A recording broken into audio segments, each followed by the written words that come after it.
Let's see how interesting someone can be going off 3 hours without any sleep, 16 hours without anything to eat, and 20 minutes of trying to start this video but failing because ultimately the dog next door will not stop barking because she is lonely. I feel sorry for her, but that's a video for another day. Jimmy22 here, becoming an open book, one random unrelated question at a time. And today's question comes to us from a long list of internet questions I found because I collected questions and I had no idea why, but now I am going to put them to use. And that question is, what's the best lesson you've learned from a work of fiction? There is a legendary series of books filled with legendary stories about legendary characters. And this series is called Discworld, and it was written by the late great Terry Pratchett. And what such character is named Samuel Vimes. And he starts out in the series in his first book, Guards, at kind of like the bottom, just like a street, patrol constable, and he slowly works his way up to the point where in a city where assassination is legal so long as it's with the guild, he's taken off the hit list. Like the guild even says, no, you can't, don't mess with him. If you were to kill him, problems would arise. And he got there not because he's particularly intelligent. Some could argue that he might be dumb as a rock. I don't think it's that bad, but you could make a case for that. He got there by having a strict sense of duty. He's always walking that fine blue line. He's what a police officer should be. In some ways he's the ideal police officer. And that's because he has something called the Beast. And the Beast is this kind of like creature inside of him, or well, not a creature. It's a part of him that's very animalistic, very angry. It holds all his frustration at the world in check. Well, it is the representation of all the frustration of the world in check. And throughout the whole series, they mention the Beast, and it has some cool moments, like it's able to smell out danger and he moves just before he gets sliced up. But you never really understand just how the Beast is kept in check, what kind of strain or what kind of supernatural ability it takes for an individual to keep that kind of murderous intent. Because he's a good guy, like he's all the way through a good guy. He plays by the rules. And it comes to fruition in the book Snuff. And in the book Snuff, was it Snuff? Oh crap!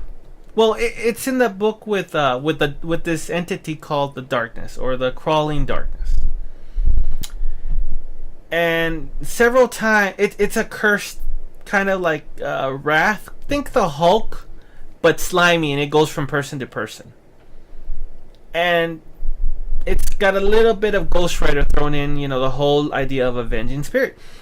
And the spirit latches onto him. And it keeps constantly trying to get him to give in to his anger, but every time it tries, it gets thrown away. It finds itself flung off by some force, and it does not understand. Because remember, this is an entity that's as old as time. It's one of those cursed, Lovecraftian before time, outside of what man is capable of understanding, sort of thing. And finally, it meets a patrolman, a police officer.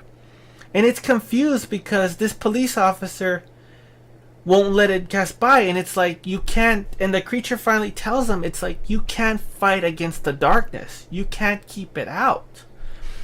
And this is literally one of the coolest lines in the book.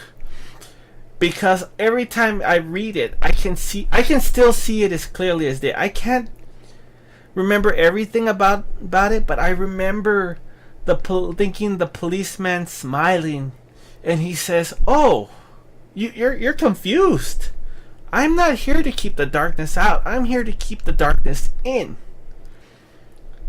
And why I think so what the lesson is it's supernatural to keep your power in check.